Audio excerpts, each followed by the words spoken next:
Yo, what up guys? For today's video is papagupitan natin si Aster. Ayan, ayaw pa niyang sumakay sa car.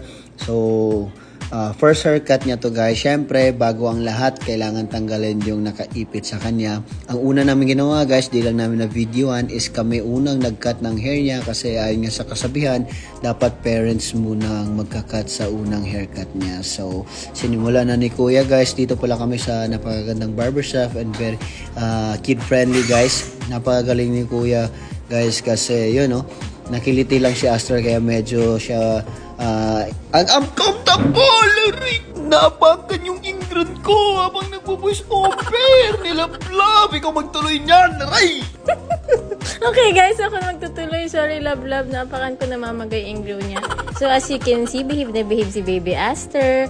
Di talaga siya umiyak guys. Sabi ni Kuya, first time daw na bata na hindi umiyak sa haircut niya. So ayan si Daddy, nililinis si Aster. Syempre, after ng haircut, nagutom si Baby Aster. So ayan, libat-libat sa mall. Naghahanap pa siya kung ano yung pwedeng makain. Pero since wala na siyang mahanap, uwi na tayo guys.